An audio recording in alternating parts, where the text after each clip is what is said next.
Bonsoir à tous et bienvenue dans Audition publique spéciale présidentielle. Nous abordons chaque semaine un thème de campagne, une préoccupation majeure des Français. La semaine dernière, nous avons parlé sécurité. Aujourd'hui, nous allons parler santé et nous recevons Karine Lacombe. Bonsoir Karine Lacombe, merci beaucoup d'être là. Merci professeur, vous êtes, on le rappelle, chef du service hospitalier des maladies infectieuses de l'hôpital Saint-Antoine à Paris. Vous avez été un des visages de la crise Covid il y a 2 ans, presque jour pour jour, le virus provoquait la stupeur en France, partout en Europe et dans le monde. Et le premier confinement, vous, les soignants, étiez aussi saisis, mais à la différence de nous, vous étiez en première ligne et complètement débordés. Aujourd'hui, Karine Lacombe, 14 mars 2022, nous tombons les masques. Et le pass vaccinal n'est plus réclamé qu'exceptionnellement. C'est une étape importante pour les Français. Est-ce que c'est un risque important pour vous du point de vue épidémique? Vous allez nous le dire. Que nous a appris par ailleurs cette crise de notre système de santé? Comment va l'hôpital? Quelle réforme est-elle nécessaire? Que demandez-vous aux candidats à la présidentielle, puisqu'on est en pleine campagne? Et surtout, que doivent-ils réaliser de votre point de vue? Vous nous le direz. Dans un quart d'heure, Brigitte Boucher et Tam Tranui vous poseront ces questions. Pour le Figaro, Albert Zenou débriefera votre interview et nous joindrons Vincent Roux dans l'intervalle. Il y a 2 ans, je le disais, Karine Lacombe, le virus écrasait tout et arrêtait tout finalement, sauf, entre autres, l'hôpital. D'abord, quand on évoque cette période extrêmement particulière, quelle image vous revient d'abord à l'esprit, en mémoire, de cette époque?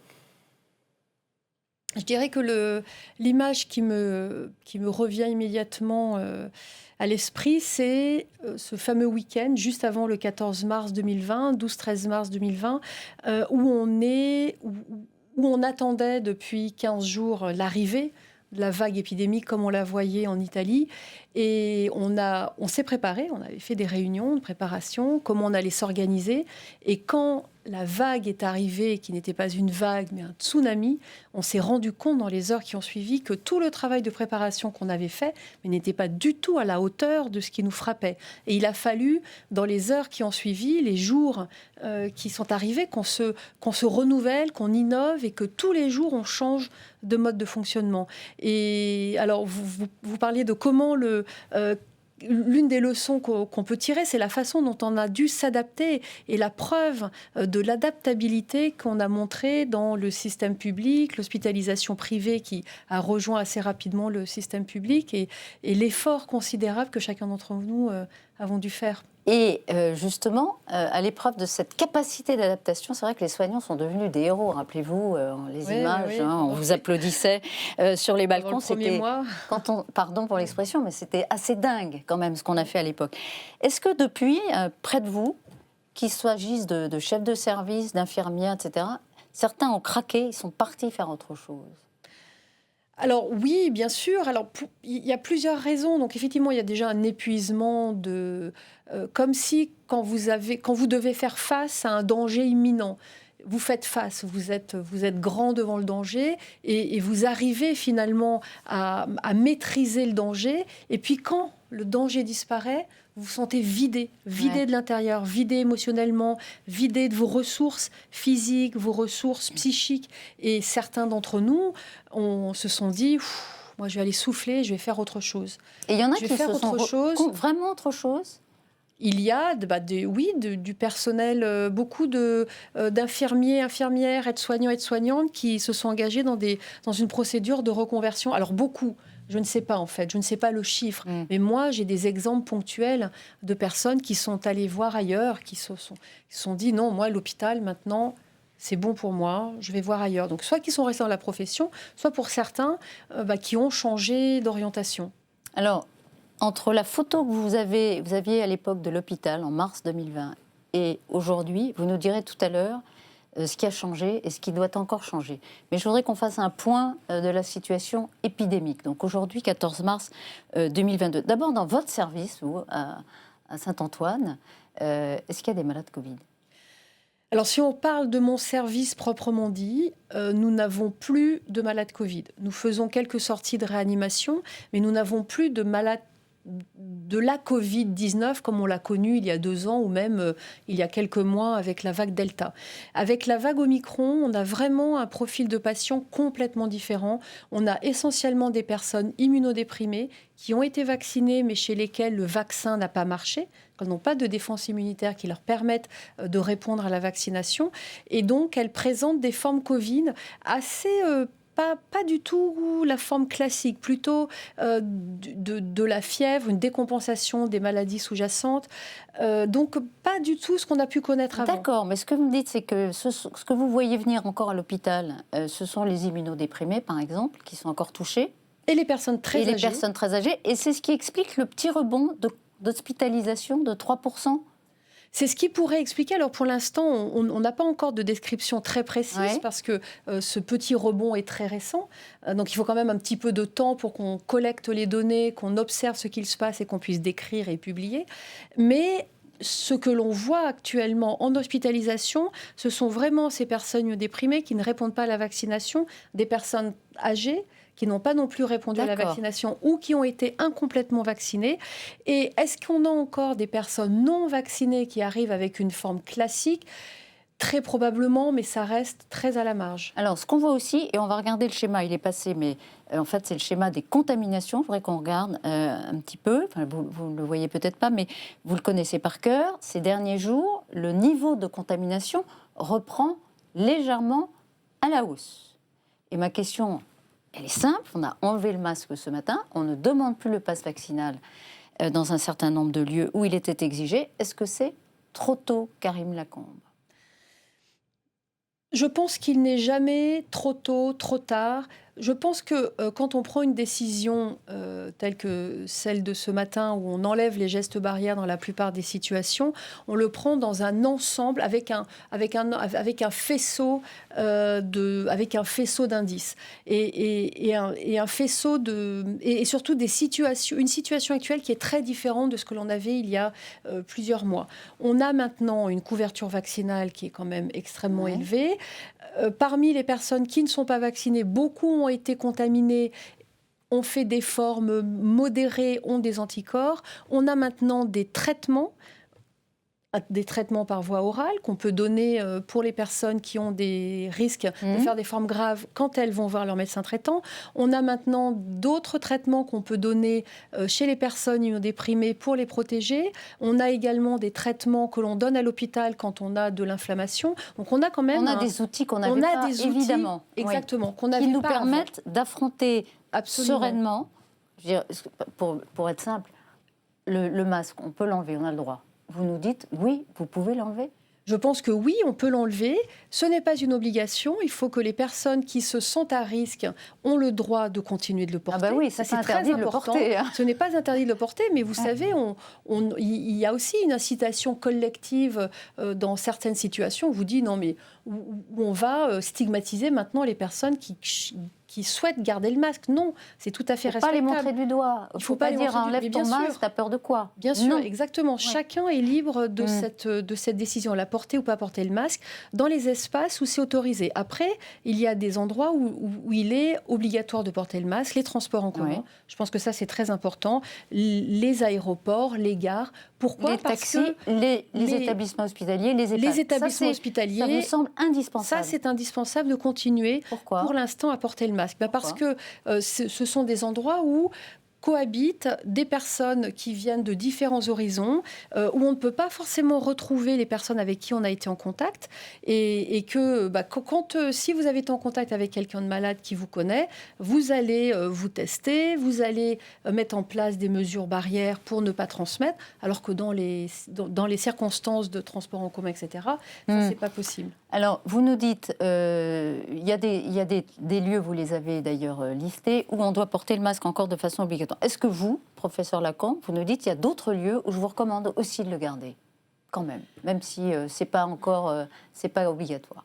Je pense que pour l'instant, justement parce qu'on doit faire preuve d'adaptabilité, qu'on voit qu'on a une légère reprise des contaminations, tous les endroits où on est dans des espaces fermés, où on peut être en contact avec des personnes qui ne sont pas vaccinées. Et où, donc, dans un ascenseur, par exemple. Voilà. Si on est 5 dans un ascenseur, 5 ou 6, vous dites Si vous avez votre Non, moi masque je à pense portée que de main, non? c'est plutôt dans des endroits où on va rester longtemps sans ventilation. Donc ça, c'est très important, hein, le renouvellement de l'air. C'est vrai que l'une des leçons qu'on doit retenir de cette crise sanitaire, c'est la transmissibilité par l'air, donc non plus par les grosses gouttelettes, mais par l'aérosolisation. Et donc, on ait une meilleure hygiène de l'air intérieur. Et ça, c'est pas forcément quelque chose qu'on savait appliquer en France. Donc, une des leçons à retenir, c'est que quand on est dans un endroit clos où on reste longtemps, avec des personnes d'horizons divers, où on ne peut pas avoir de renouvellement de l'air, il faudrait porter le masque. Vous pensez qu'on s'est un peu asiatisé? Enfin, c'est pas du tout péjoratif ce que je dis, hein, mais est-ce qu'on a un peu capté de cette culture asiatique du masque ou non, finalement, il faudrait qu'on le naturel français et latin va revenir au galop? Il faudrait qu'on l'ait intégré quand on va se retrouver dans des situations de bouffées épidémiques, mais pas simplement de Covid. Eh bien, par exemple, pour tout ce qui concerne la grippe, les gastroentérites, etc. Quand on est dans des situations d'épidémie, d'infections transmises par l'air. Donc là, oui, il faudrait qu'on reprenne l'habitude de de se laver les mains et de porter le masque. Et ça, c'est le souhait du professeur Lacombe. Est-ce que vous pensez que c'est un peu entré dans nos réflexes? On va voir ce que va nous dire l'avenir, bien sûr, quand on va retourner dans les périodes hivernales. Parce que là, on est au printemps, donc on voit bien qu'il recommence à faire beau, on aère, on ouvre les fenêtres, etc. Vraiment, le test de savoir si on a appris, ça va être à l'automne. On voyait le schéma tout à l'heure, une petite reprise des contaminations, plus 3% des hospitalisations sur une semaine glissante, je crois. On peut parler d'une nouvelle vague ou pas? C'est trop tôt pour le dire. On a quand même ce fameux sous-variant Omicron, BA2, qui est beaucoup plus transmissible que le BA1, qui lui-même était plus transmissible que le Delta, tout en perdant quand même une part de sa virulence, c'est-à-dire de sa capacité à donner des formes graves. Donc, on ne peut pas dire maintenant qu'on est au début d'une nouvelle épidémie, d'une nouvelle vague, parce que la transmissibilité d'un virus, à partir du moment où ça ne donne pas de forme grave, hospitalisation, réanimation, c'est pas non plus extrêmement inquiétant.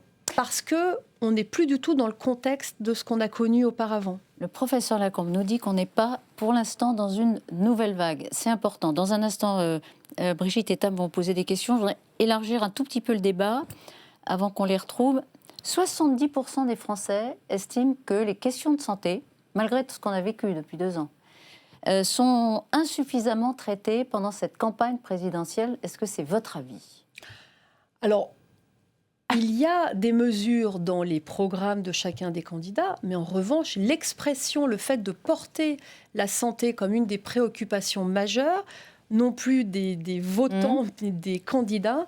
Oui, je suis entièrement d'accord avec le ressenti des Français. On parle finalement très peu de santé, et surtout les candidats qui veulent parler de santé, souvent sont occultés par des priorités qui sont portées par des candidats les plus médiatiques. Question de sécurité intérieure, je parle. On voit bien que finalement, ça a pris le dessus, alors que ce qu'on a vécu depuis 2 ans, c'est quand même d'un événement mondial majeur qui a mis notre pays à l'arrêt et qui est un problème de santé publique. Comment faire face aux épidémies, aux nouveaux enjeux sanitaires pour les années à venir? C'est une occasion manquée, ça vous choque? Effectivement, ça prenne si peu de place? Oui, c'est vrai que c'est choquant. Alors, il y a un contexte de guerre qui écrase, alors là, tout, c'est une autre guerre.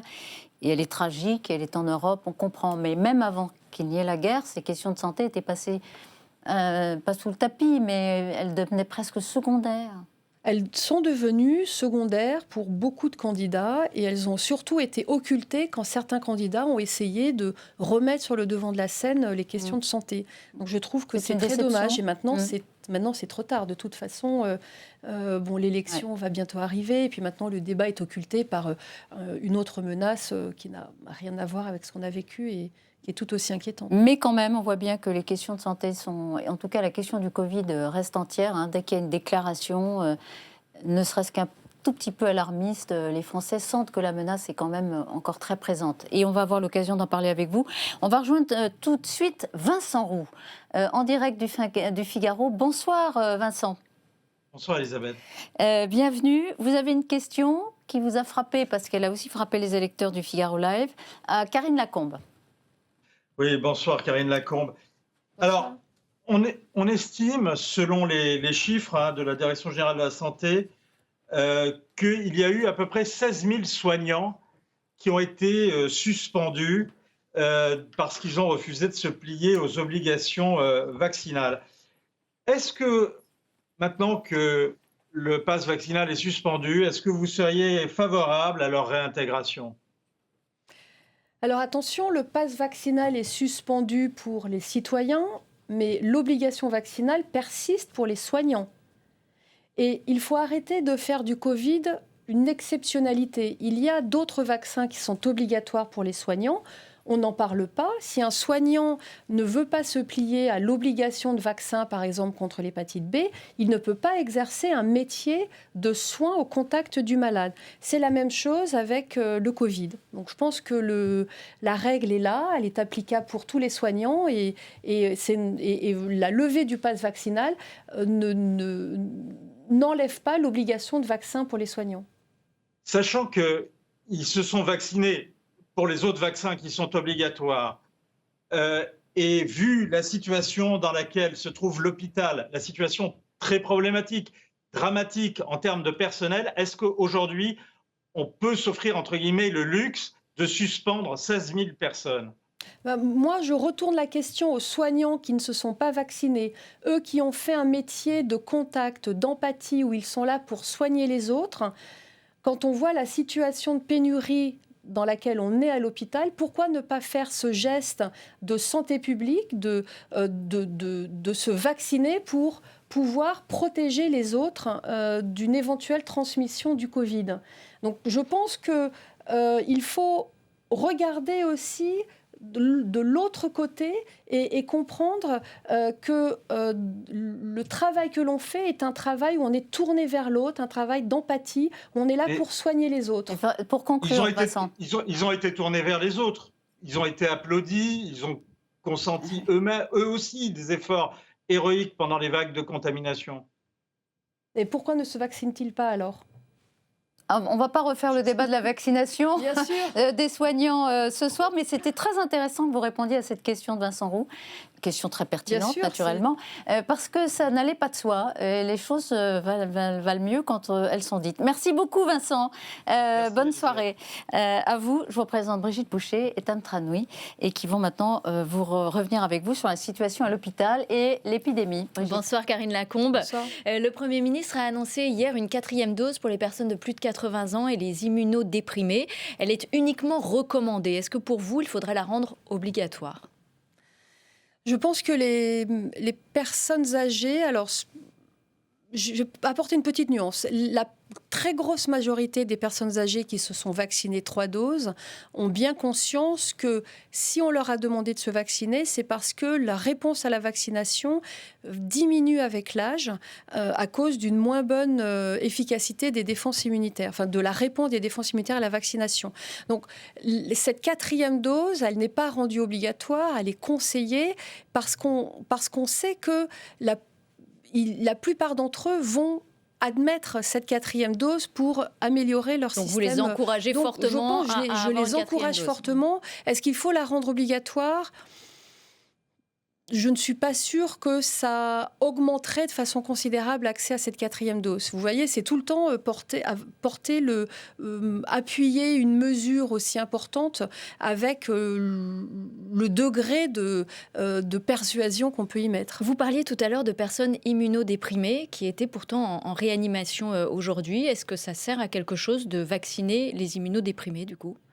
Une certaine partie des personnes immunodéprimées répondent à la vaccination. Donc il faut les vacciner, une dose, 2 doses, 3 doses. Beaucoup ont été vaccinés avec une 4e dose, mais malheureusement, une certaine partie ne répondent pas à la vaccination. Donc ceux-là, non seulement il faut les vacciner pour la partie d'entre eux qui vont répondre à la vaccination, et puis les autres, il faut surtout élargir l'accès aux anticorps monoclonaux, sachant que pour l'instant, on n'a pas encore des anticorps monoclonaux qui sont parfaitement efficaces sur le nouveau Omicron, en particulier le BA2, mais on y travaille sur le plan de la recherche. Alors cette 4e dose, donc c'est pour les 80 ans et plus, et pour les immunodéprimés. Est-ce que selon vous, il faudrait l'étendre au reste de la population ? Pour l'instant, en l'état actuel des connaissances, non. C'est-à-dire qu'on n'a pas montré qu'une 4e dose généralisée dans la population allait vraiment permettre d'améliorer l'état sanitaire. Ce qui améliore là actuellement l'état sanitaire, c'est vraiment mettre l'effort sur la vaccination, mais également l'accès aux traitements protecteurs pour les plus fragiles, qui sont personnes âgées et immunodéprimées, et qui sont ceux que l'on trouve actuellement à l'hôpital. Alors aujourd'hui, on a à peu près 20% de la population qui n'a pas un schéma vaccinal complet. Aujourd'hui, on enlève le masque, il n'y a plus de passe sanitaire ou de passe vaccinal. Qu'est-ce que vous leur dites à ces gens-là? Est-ce qu'ils sont à risque? Vous savez, dans une décision de santé publique, on l'a bien vu ces 2 dernières années, puisque c'est tout le temps la balance qu'il a fallu qu'on fasse entre les impératifs sanitaires, les impératifs économiques, les impératifs sociaux, psychologiques, etc. Et donc, c'est vraiment un équilibre entre toutes ces composantes. Alors, ce que je dirais maintenant, c'est que la situation sanitaire est quand même relativement encourageante, et que à partir du moment où on est vacciné, que l'on continue d'appliquer des mesures barrières. Là, je vous parle justement des 20%, qui n'ont pas de schéma vaccinal. Continue d'appliquer les mesures barrières pour les plus fragiles, parce que parmi ces 20% qui ne sont pas vaccinées, certaines ont des risques de faire des formes graves. Elles peuvent continuer à appliquer les mesures barrières, absolument. Qu'elles-mêmes se protègent, portent le masque, est-ce que vous dites qu'elles se lavent les mains. Prennent un risque. Aujourd'hui, on a le BA2 qui est le variant. Ah oui, elles prennent un risque, bien sûr. Qui est très contagieux.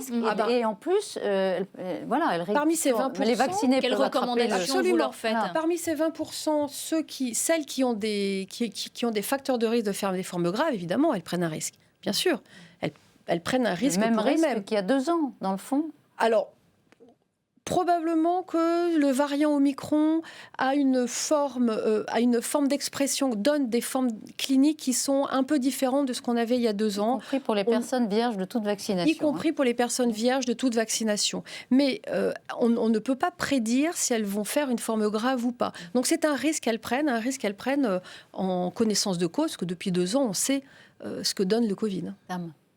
Oui, vous l'avez dit... Dans ce que vous ne qualifiez pas encore de vague, ou peut-être un petit rebond, il y a la part du virus BA2 qui est quand même importante.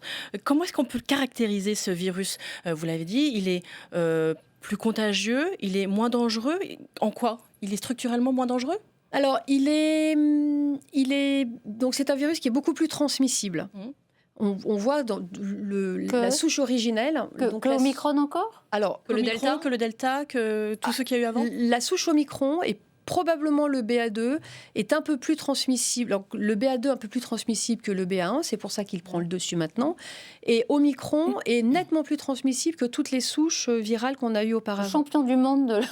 C'est le champion du monde. C'était l'Omicron. En gros, pour vous donner un ordre d'idée, si on est dans une population qui n'est pas vaccinée, qui n'a pas d'anticorps, une personne infectée peut en infecter 10 autres. Alors que la souche originelle Wuhan, elle en infectait 2 à 3, et Delta, 6 à 7. Donc vous voyez qu'on monte... voilà. Et le BA2 donc? Et le BA2, c'est c'est 12 à peu près. De 1 à 12? Ça, c'est de 1 à 12, absolument. Ah oui. Tout Omicron, c'est de 10 à 12 parce que là, on est dans la famille Omicron, c'est ça que vous On est dans la famille Omicron. Une dangerosité moins... Mais une dangerosité Alors ensuite, est-ce que le BA2 ou même le BA1, en gros le Omicron, est moins dangereux que le Delta ou autre? C'est difficile à dire parce qu'on n'a plus de population entièrement naïve d'anticorps qui ne sont pas vaccinés ou qui n'ont jamais été infectés. Quand on est vacciné ou qu'on a été un jour infecté, on a des défenses immunitaires de différents types qui font que quand on se réinfecte, dans la plupart des cas, on fait des formes qui sont moins graves. Donc c'est très difficile de dire que ce variant-là est moins grave que les autres. On peut pas lier ça nécessairement à notre vaccination. D'accord. La Chine est en train de reconfiner. Il y a 17 millions de personnes qui sont en train d'être reconfinées à Shenzhen. Là, c'est quel variant qui est concerné? C'est Omicron, encore une fois? Donc, c'est la vague Omicron qui touche l'Asie un peu plus tard que nous. Vous voyez, on a à peu près 1 à 2 mois de décalage. Et c'est effectivement dans une population qui est très peu vaccinée, ou quand elle a été vaccinée, c'est principalement avec le Sinovac qui a une efficacité qui est moins bonne. Le vaccin chinois qui a une efficacité qui est moins bonne que les vaccins qu'on a utilisés en Occident. Justifie le confinement pour vous en Chine par rapport à la politique qu'il y a chez nous? Alors, c'est un peu différent, c'est que le Sud-Est asiatique, depuis le début, a pris une option de zéro Covid. C'est l'option qu'on aurait voulu prendre initialement, et puis pour beaucoup de raisons, qui n'a pas été applicable en Europe. Donc, c'est aussi lié à plusieurs facteurs. Ils veulent le zéro Covid, ils sont très peu vaccinés, et C'était un mauvais choix. C'était un mauvais choix, zéro Covid et peu de vaccination. Pour la Chine, vous voulez dire? Pour les pays qui l'ont fait, il n'y a pas que la Chine, pour il y a les pays qui l'ont fait, disons. La Chine a levé le zéro Covid à partir du moment où ils ont eu plus de 60% de couverture vaccinale. Donc voilà, ils ont abandonné quand ils ont été vaccinés. Ils sont pragmatiques. La Chine, pour l'instant, ce n'est pas le cas. Alors, est-ce que c'est un mauvais choix?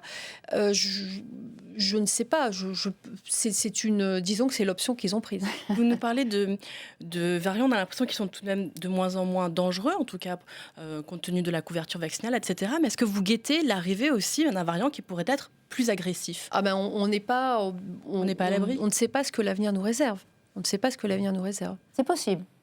C'est possible, bien sûr. Parce que généralement, les variants sont arrivés plus rapidement.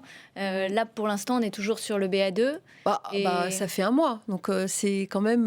non, c'est très rapide. On a eu le Delta... Je vous rappelle que le Delta a émergé en juin l'année dernière, et nous, on a eu quand même 2 vagues successives. Et puis, Omicron a émergé en janvier, décembre-janvier. On est juste au début du mois de mars, on est mi-mars. Le BA2 est là depuis un mois, en gros. Donc, on peut... C'est quand même assez rapide. Vous êtes toujours sur la brèche. Dire que on est toujours. Alors ça, c'est les virologues, c'est la surveillance épidémiologique des souches virales qui pourra nous dire si un variant émerge. Alors après, on a beaucoup de variants qui émergent, mais qui n'ont pas de traduction en termes d'infectiosité dont on ne parle même pas, de virulence, dont on ne parle même pas. Ou alors on parle de façon anecdotique, on surveille, on voit que ça prend pas le dessus, et puis voilà. Mais ça veut dire que l'hypothèse d'un nouveau confinement, comme il y a 2 ans, elle n'est pas totalement exclue? Non, je ne pense pas qu'on ira vers un nouveau confinement, parce qu'on a vraiment une boîte à outils qui s'est extrêmement enrichie. On n'est plus du tout dans la situation d'il y a 2 ans. On comprend mieux la maladie, on comprend mieux le virus, on a les vaccins, on peut s'adapter très vite en termes de composantes de vaccins. Donc non, on n'est pas du tout dans la situation d'il y a 2 ans. Vous parliez tout à l'heure d'une éventuelle recrudescence à l'arrivée de l'hiver. Est-ce que vous pensez qu'à ce moment-là, il faudra se faire vacciner, et est-ce qu'il va falloir se faire vacciner tous les ans, un peu comme la grippe en France? Alors, vous savez que la grippe, le vaccin est recommandé pour les personnes vulnérables. En gros, les personnes vulnérables et le personnel soignant. Peut-être que pour le SARS-CoV-2, ce sera la même chose. Les personnes fragiles, en particulier âgées, immunodéprimées, et le personnel soignant. On va voir ce qu'il en est dans les mois à venir. Mais probablement qu'on irait plutôt vers une situation de ce type-là, avec peut-être des vaccins combinés d'ailleurs. Et l'industrie développe d'ailleurs des vaccins combinés Covid-grippe. On va avancer, parce que si on peut parler de l'hôpital, Tam. Oui, le Ségur de la santé a permis de... ce qui apparaît clairement, c'est que si être vacciné n'empêche pas d'attraper le Covid, est-ce que pour les prochains vaccins, c'est là-dessus qu'il faut travailler? C'est sur la transmission du virus pour vous? On aimerait même vous avez pouvoir, montré, bien sûr, on aimerait pouvoir couper la transmission du virus. Alors, les vaccins ont été assez efficaces sur les anciennes souches, les souches sur lesquelles elles ont été développées. Parce que les vaccins avec la souche Wuhan, la souche Alpha et Delta diminuent la transmission. Elle la diminue également sur Omicron, mais beaucoup, beaucoup moins qu'avec les souches plus anciennes. Donc oui, effectivement, ça pourrait être un des critères de développement d'un vaccin. Un autre sujet, ce sont les Covid longs. Est-ce qu'il y en a encore? Il y en a eu beaucoup aujourd'hui en France, des Covid longs? Il y en a eu, donc vous savez que c'est une entité qui est très discutée, où on cherche un substratum physiopathologique pour expliquer les symptômes. Alors un substratum, c'est qu'est-ce qu'il y a dessous? Qu'est-ce qui explique qu'on fait un Covid long? Et on a du mal à le qualifier aussi, ce Covid long? On ne sait pas trop on a encore du mal. On a du mal à savoir exactement l'origine du Covid long, quels symptômes peuvent être traités et est-ce qu'on peut prévenir le Covid long. Et donc, c'est vraiment un champ de recherche qui est en pleine expansion. Mais du coup, pour vous, ces Covid longs, ils sont avérés? Ils ont vraiment une existence? Vous voulez dire, est-ce que c'est purement psychosomatique ou est-ce que c'est psychosomatique? Oui, c'est ça. Il y a probablement des cas qui relèvent plutôt de mécanismes psychologiques, mais il y a très probablement des cas qui relèvent de vrais mécanismes physiopathologiques qu'on a besoin d'élucider. Et on peut avoir des séquelles à vie avec un Covid long? On peut avoir des séquelles à vie. Alors, vous savez, on n'a pas assez de recul encore, mais il y a beaucoup en tout cas, des séquelles à 2 ans, c'est sûr. On a des personnes qui ont fait des vrais Covid et qui ont des séquelles à long terme, et on a des personnes dont on n'a pas pu vraiment prouver le Covid et qui ont des séquelles avec des examens qui sont anormaux, et donc on a besoin de mettre un peu d'ordre là-dedans, et c'est pour ça que c'est un champ d'exploration en termes de recherche qui est important. Alors, 91% des Français, selon un sondage de l'IFOP, estiment que la priorité pour réparer l'hôpital, c'est de répondre à la pénurie de soignants. Est-ce qu'ils ont raison, selon vous? Ah, bien sûr. Absolument. De toute façon, indépendamment du Covid, ça fait plusieurs années que l'on lance des cris d'alerte en termes de déserts médicaux. Et quand on parle de déserts médicaux, c'est pas uniquement dans les régions rurales où on a plus de médecins. C'est vous à l'hôpital tous les jours, vous le vivez, ça? C'est à l'hôpital, c'est en médecine ambulatoire. À Paris, par exemple, alors c'est une grande métropole, il est extrêmement difficile de trouver un médecin généraliste qui accepte de vous prendre dans Mais sa vous, à file l'hôpital, active. par exemple, Et nous, vous à l'hôpital, constatez aussi ce besoin on au quotidien? a un énorme besoin de personnel paramédical parce que le métier n'est plus attractif pour beaucoup de raisons, en particulier salariales, en particulier de reconnaissance de statut, en particulier de valorisation de sens que l'on donne à notre métier et des conditions de travail. Et on a un vrai problème de recrutement de personnel paramédical. Évidemment, les infirmiers, infirmières, aides-soignants, aides-soignantes, mais aussi toutes les professions de support, les kinés, etc., etc., les assistantes sociales. On est en pleine pénurie d'assistantes sociales.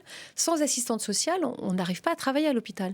Alors, Olivier Véran a annoncé du renfort, 1000 lits de réanimation. Est-ce que c'est bien pour vous ou est-ce que c'est vraiment une goutte d'eau? Ça ne va pas suffire. Alors, c'est très important. Hein. C'est bien d'avoir plus de lits de réanimation. Est-ce que c'est la solution d'avoir des lits de réanimation pérennes, sachant que l'activité de réanimation est très fluctuante dans l'année et qu'en dehors de périodes épidémiques, on n'est pas toujours en situation de tension? Ce qui est important, c'est que ces lits de réanimation puissent être en période creuse, reconvertis dans un autre type d'activité. Donc, pas forcément de la réanimation lourde, mais des soins critiques qui nécessitent plus la surveillance continue. Donc ça, c'est important, mais ça ne suffit pas. On a besoin de renforcer beaucoup de lits de gériatrie, par exemple. On a besoin de renforcer les services d'urgence et on a besoin surtout aussi d'une articulation avec la ville. Parce qu'il y a de la pénurie en médecine de ville, en médecine ambulatoire. La médecine ambulatoire, c'est tout ce qui n'est pas l'hospitalisation, qu'on a cette saturation des urgences et de l'autre côté, un problème d'aval. Mais si on avait plus de lits, est-ce qu'on aurait du personnel soignant pour s'en occuper? Est-ce que ce n'est pas un problème de formation? C'est aussi un problème de formation. Par exemple, en termes de médecins, si on a des déserts médicaux en termes purement de couverture médicale, c'est parce qu'on a eu pendant des années un numerus clausus qui était beaucoup trop stringent. On a eu, c'est marrant, pendant des années, on a pensé que le déficit des dépenses de santé, donc l'augmentation importante des dépenses de santé, il y avait trop de médecins, elle venait dû au nombre de médecins. Une trop grande offre médicale. Une erreur de diagnostic, en fait. Si on diminue l'offre médicale, on va diminuer les dépenses de santé. Mais c'est totalement aberrant. C'est totalement aberrant et on est dans des impasses comme celle à laquelle on. Alors, il a été desserré, ce numerus clausus. Ça vous paraît suffisant? Oui, donc là, il est desserré, mais c'est tard. C'est-à-dire qu'on va avoir, et on l'a expérimenté ces dernières années, on en a encore pour plusieurs années. Le temps de former les médecins. De creux, le temps de former les médecins, bien sûr. Donc on essaie de pallier, on essaie de pallier ce déficit, par exemple, en facilitant l'accès des praticiens étrangers à la médecine en France. Donc il y a une vraie concurrence aujourd'hui pour faire venir, pour rendre attractifs ces métiers-là? Oui, bien sûr. En France, on arrive à faire venir des médecins étrangers? Ah oui, on arrive, mais on est dans des statuts qui sont complètement sous-valorisés et pour lesquels on se bat également pour qu'ils aient une meilleure reconnaissance. Est-ce que vous avez peur que ça se salaire. tarisse, justement, à cause de ce sous-traitement de statutaire? Ah mais absolument. Quand vous regardez par exemple dans les pays anglo-saxons, mais ils ont des conditions, les médecins étrangers ont des conditions d'accueil qui sont beaucoup plus favorables que chez nous. Donc un jour, on aura même un problème de pénurie en termes de salaire. pour faire venir des médecins étrangers. Ah alors déjà, par exemple, donc là, on parle des médecins étrangers, mais parler, par exemple, uniquement des infirmiers et infirmières.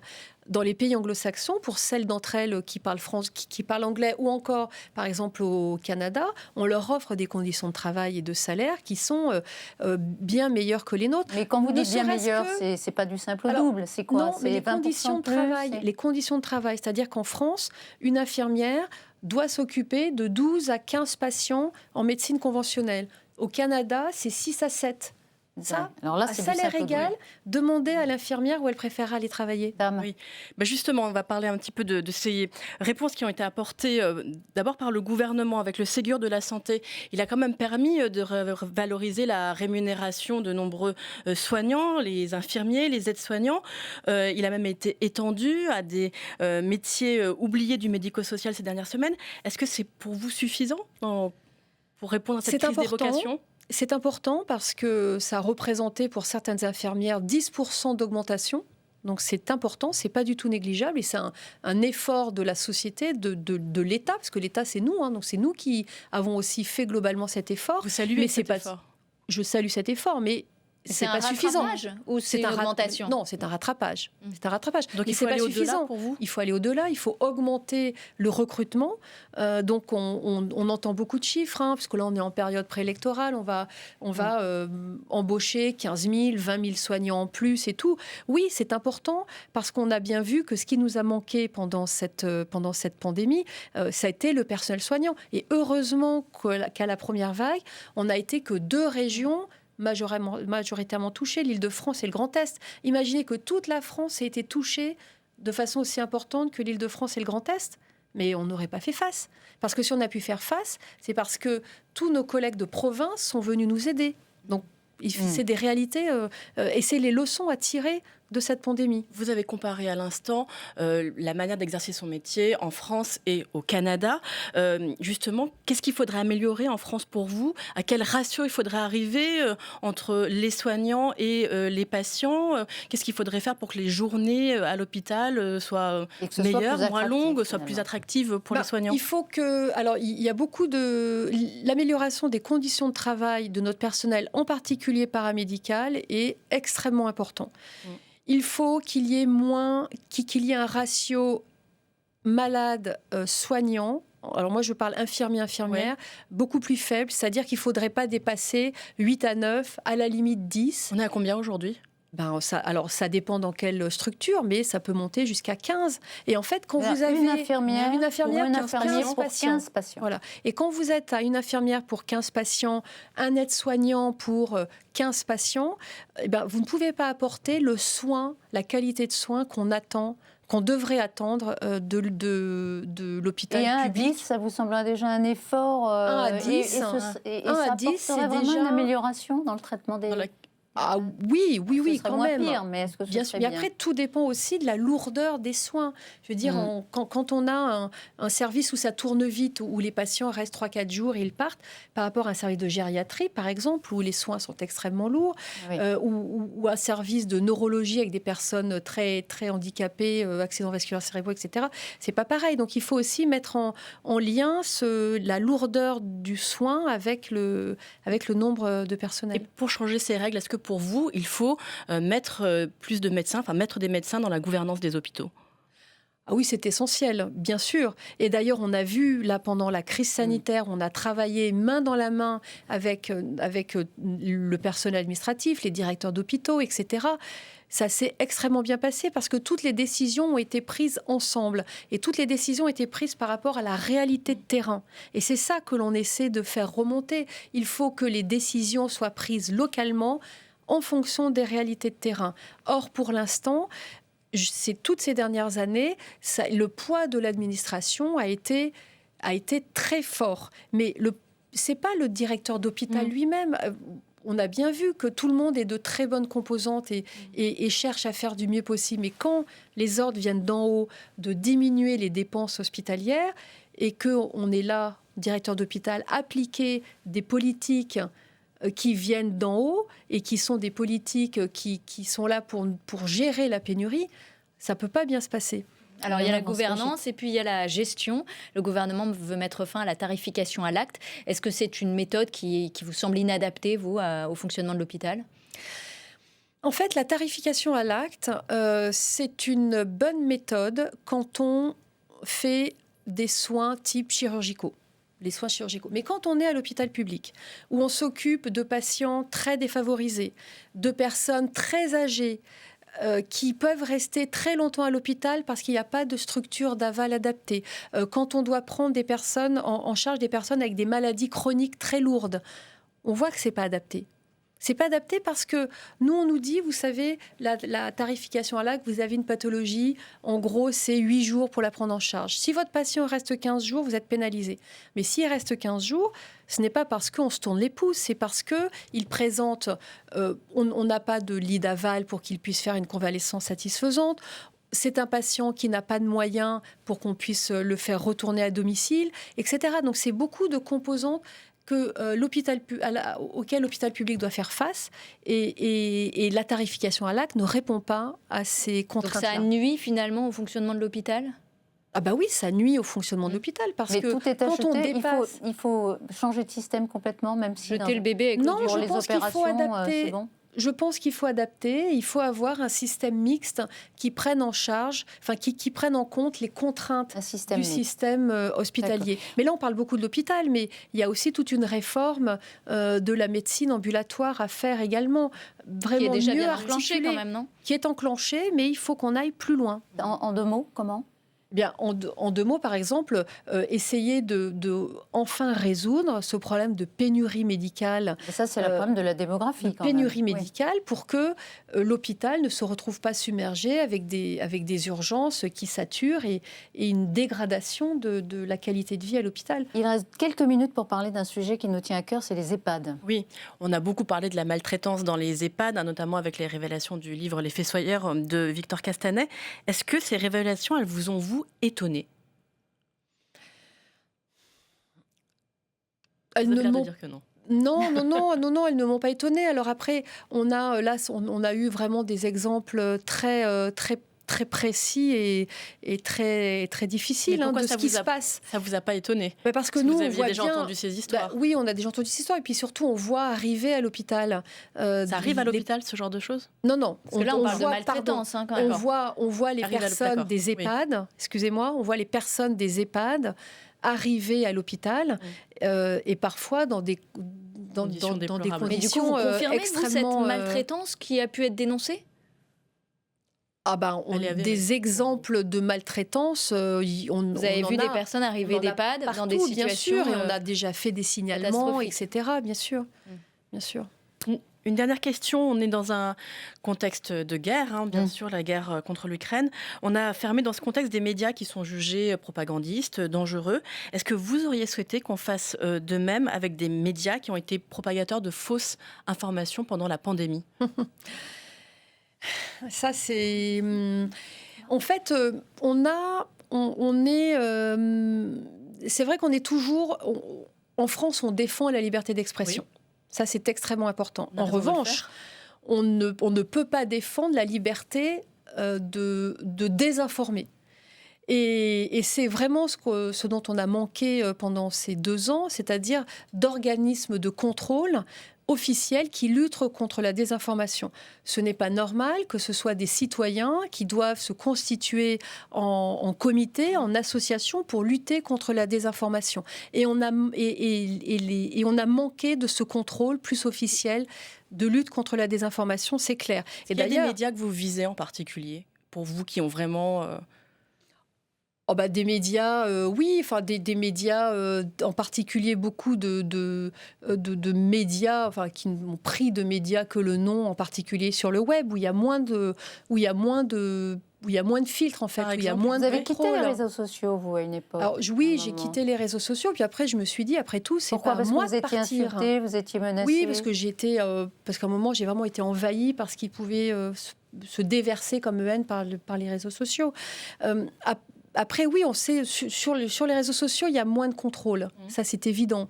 Même si on dit que les réseaux sociaux doivent faire de la modération, on voit bien qu'on arrive à passer... C'est impossible de tout modérer. Bien sûr, bien sûr. Non, moi, je pense qu'il y a des personnes à qui on a donné énormément de visibilité parce que c'était des bons clients pour Le professeur les Raoult, par médias. exemple, ou pas Non, je vais pas donner de nom parce qu'il y en a pas qu'un seul, mais c'est aussi tout un système derrière et c'est ça qu'il faut démonter et oui, la lutte contre les désinformations devrait être une des priorités d'un ministère qui s'occupe des médias. C'est dit. C'est dit. Merci beaucoup. Merci Brigitte, merci Tam. On va évidemment accueillir dans un instant Albert Zenou. Une question, puisqu'on l'a abordée un peu en filigrane, c'est la question des déserts médicaux. Est-ce que vous seriez-vous favorable à la coercition? On sait que les médecins ne veulent pas d'obligation d'installation. Ils défendent absolument le caractère libéral de leur installation. Est-ce que vous, voyant ce qui se passe, le subissant, vous vous dites, si, il faudra en passer par là? Alors, c'est vrai que je ne suis pas complètement neutre. Je suis moi-même fonctionnaire, salarié, donc c'est vrai que j'ai un point de vue. Je ne dirais pas qu'il faut de la coercition, mais il faudrait vraiment de fortes incitations. Et moi, je trouverais pas illogique dans un contexte de pénurie que quand on a de jeunes praticiens qui viennent de finir leurs études, comme ça se fait dans énormément de pays, que pendant 3, 4, 5 ans, ce soit un service rendu à la nation. Quand ils ont terminé leurs études qu'ils puissent s'installer dans des structures, alors pas forcément en libéral complet, parce que c'est très compliqué d'être dans une zone rurale en libéral complet, mais qu'il y ait des maisons médicales où ils puissent avoir des conditions d'exercice satisfaisantes, mais que pendant 4-5 ans, ils s'engagent à aller dans des endroits où on manque de médecins. Moi, je pense que j'ai toujours été favorable à ce type d'incitation, et ça se passe dans de nombreux pays.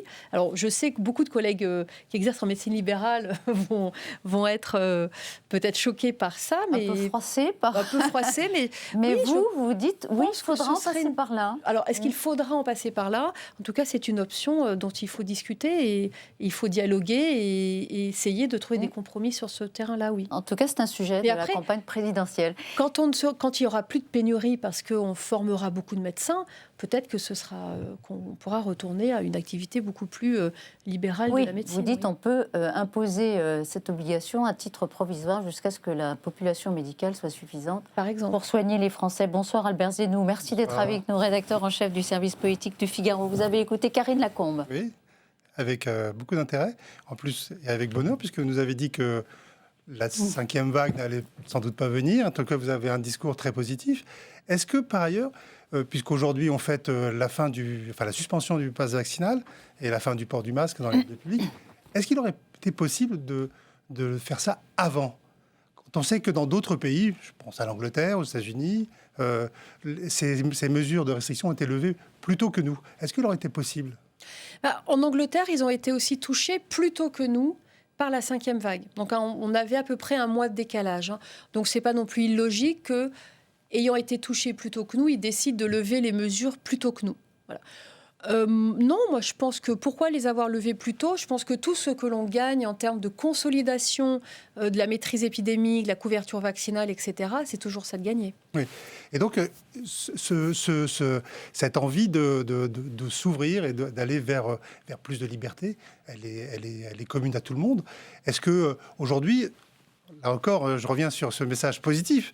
On peut sortir sans problème, être dans les lieux publics, aller, par exemple, moi, dans mon journal, aujourd'hui, il y avait encore quelques personnes qui portaient le masque, mais très peu. Mais donc, il n'y a plus aucun problème. La liberté de porter le masque, comme je le disais tout à l'heure, il est très important de la garder, de ne pas stigmatiser celui qui va porter le masque en disant oui, il a peur, etc. Il peut avoir des conditions personnelles de santé qui fait qu'il estime avoir besoin de se protéger. Et ce n'est pas parce qu'il n'est plus recommandé de porter le masque qu'il est obligatoire de l'enlever. Il faut faire attention à ça. Ensuite, c'est important de saisir cette liberté et déjà de montrer que non, on n'est pas dans une dictature sanitaire ou parce qu'on a préconiser le masque pendant longtemps, ça devient quelque chose d'établi dont on ne sort pas. Donc ça, c'est aussi important de comprendre que quand la situation sanitaire est favorable, on peut lever les gestes barrières et la situation sanitaire l'est parce qu'on a la vaccination, on a les traitements, on rentre aussi dans le printemps où on sait que les conditions météorologiques sont plus favorables. Je reviens sur une chose un thème que vous avez abordé sur les déserts médicaux qui ne touchent pas seulement les zones rurales telles qu'on pouvait le croire, mais également des grandes métropoles, y compris Paris. Qu'est-ce qui explique que le problème des déserts médicaux, ça fait des années qu'on en parle, ça fait des années que les gouvernements successifs essayent de s'atteler à résoudre le problème et n'y arrivent pas. Pourquoi est-ce qu'on n'y arrive pas ? Eh bien, en fait, on n'y arrive pas parce qu'il y a eu la conjugaison de deux facteurs principaux.